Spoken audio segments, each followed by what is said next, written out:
All right, it looks like we're live. Of course, I'm not Jim Ogden.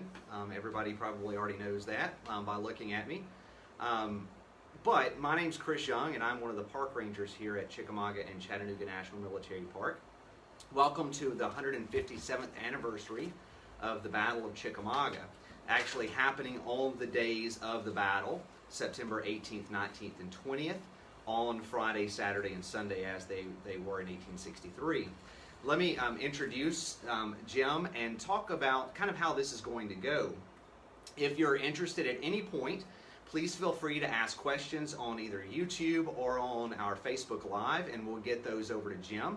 If you've watched this segment that just previewed or premiered, you can ask questions associated with that, and we'll get those to Jim as well. And so this is kind of the time for you to be able to interact with park historian Jim Ogden, since we're not, unfortunately, able to be out in the field today doing programming as we normally would. So Jim will come in. I'll actually step out of the way. I'll moderate from behind the camera, and then we will get to asking Jim questions from you. So just be patient. Jim will be right here. And this is how it's going to go the rest of the segments for the next 2 days after today. Is if you come on our live segment at 10:45 or 2:45, you're more than welcome to ask questions of Jim Ogden. So with that, I'm going to ask Jim if he wants to come and take a seat. Thank you, Chris, and thank you to all of you who might be out there at this moment, helping us recognize the 157th anniversary of the Battle of Chickamauga. All right, Jim, our first question coming from Ed Lowe is, did Union forces burn Reed's Bridge completely to where the Confederates were unable to use it? Right. Reed's Bridge, even before the action of September the 18th, had already been affected by the operations. As Bragg's army withdrew on September the 7th, 8th, and 9th, and probably on the 9th or 10th, Confederate cavalry covering the withdrawal southward had not destroyed the bridge. They had not burned it, but they had disabled the bridge. They pulled the planking up off of the bridge. And so on September the 11th, when George Buell's brigade was moving over from the Rossville-Ringgold Road, the old Federal Road, to the Lafayette Road, to then march down and join Charlie Harker's brigade, which had marched down the Lafayette Road from Rossville during the course of the day to Lee and Gordon's Mill. When Buell's brigade arrived at Reed's Bridge, they found it unplanked, and they had to replank it with various things, including fence rails, to put it back into use. And that was the condition the bridge was in when Minty went there on September the 15th. And that's the planks that, or the flooring that the detachment of the 4th United States Cavalry was throwing off on the 18th when Minty withdrew across the bridge. And then Bushrod Johnson replanks it again to use it on the afternoon of the 18th. And it is that then disabled and restored bridge that is the 69th Ohio attempts to burn on the morning of September the 19th. And their fires did not really take.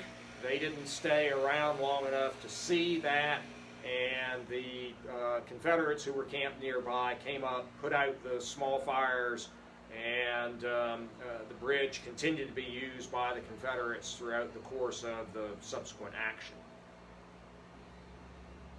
All right, thanks, Jim. The other question that we just had was, what role did African Americans play pre-battle and during and post-battle, if you might be able to speak to that? African Americans are part of the landscape here at the time, both directly associated with both armies as well as just being part of the civilian community. There is some evidence that some slave owners had refugeed their slave property southward. However, there are still soldier accounts of African Americans, almost certainly most of them slaves, being present in the area as Bragg's army retreats south and the 1st Federal Forces move into this area. In fact, on September the 10th, as Tom Crittenden's 21st Corps troops push eastward on the Rossville-Ringgold Road towards Red House Bridge or Red House Ford on West Chickamauga Creek and Ringgold beyond, they will encounter some or 2 African Americans who were actually returning to wherever they were owned and held from having delivered supplies with Bragg's army. And their report about Confederates in the area of Lee and Gordon's Mill will then help influence Crittenden to send on the 11th Harker's Brigade south on the Lafayette Road. Both armies used large numbers of African Americans as body servants. Amongst Confederates, the majority of them were slaves and had been brought from home by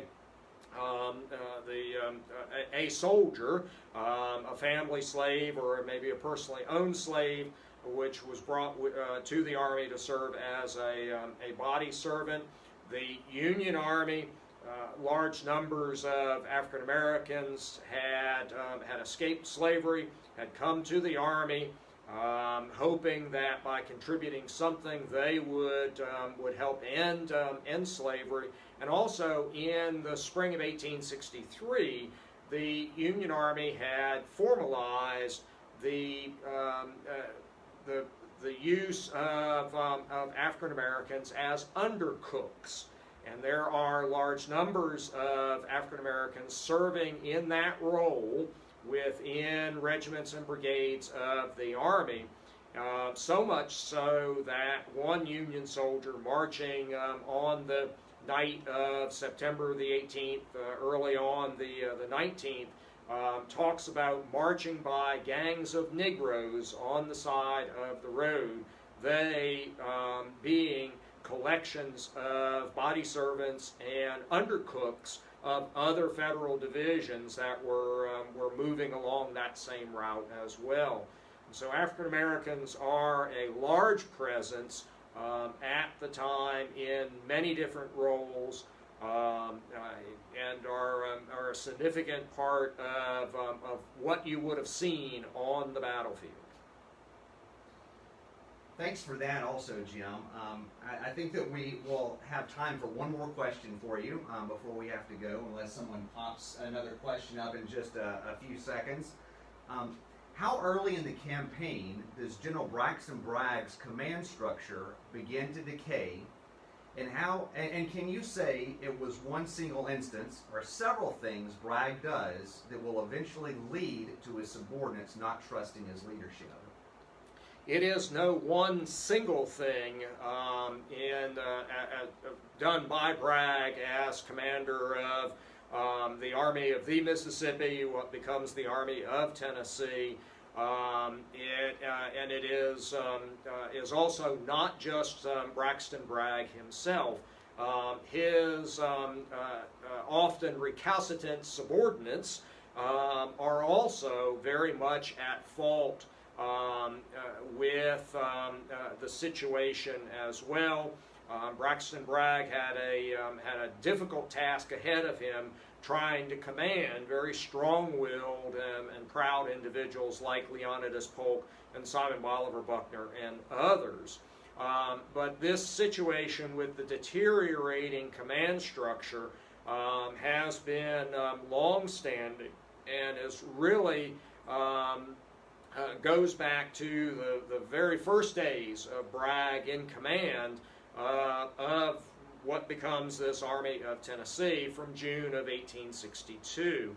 and certainly in the aftermath of the Kentucky campaign, in the fall of 1862, things will worsen.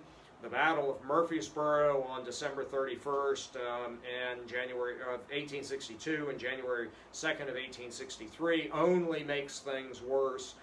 And so the command situation is already on the decline when the direct campaign for Chattanooga begins, either, depending upon how you want to judge it, in late June or early July or in August. And then it had been made worse by the situation in McLemore's Cove on September 10th and 11th, and the abortive operation near Lee and Gordon's Mill on September the 13th.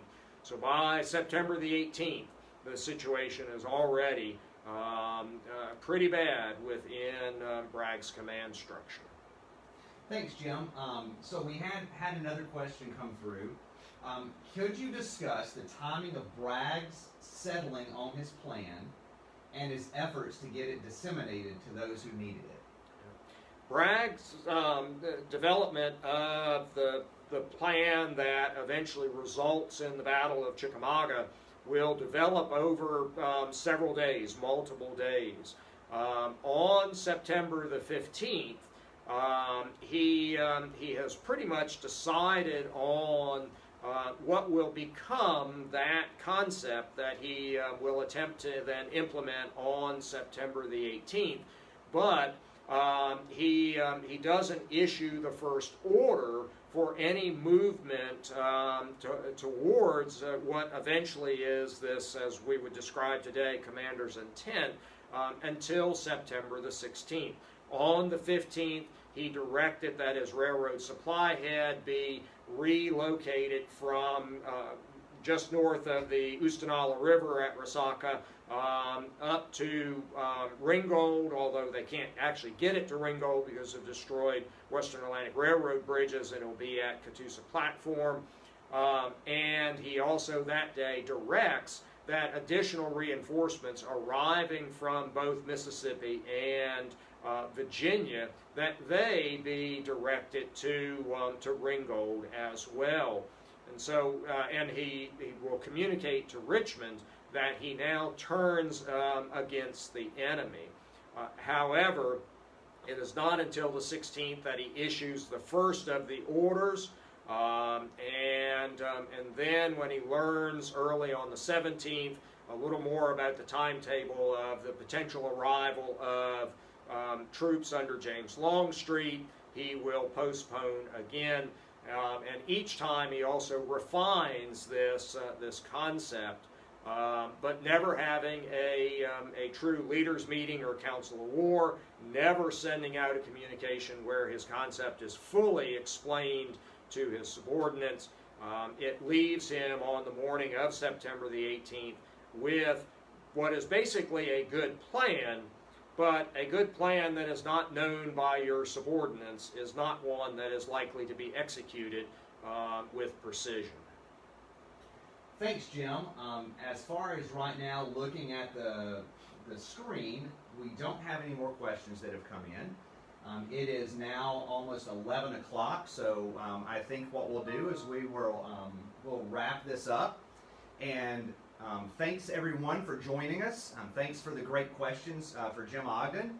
And continue to watch our videos throughout the day. Those are posted on our social media page on Facebook. They're also up on our park website. If you go there, you can find the schedule of events. And we'll also have Jim back with us today at 2:45 after his 2 o'clock program for additional questions and answers. So we hope to see you all again at 2:45. Thanks, Jim. Thank you.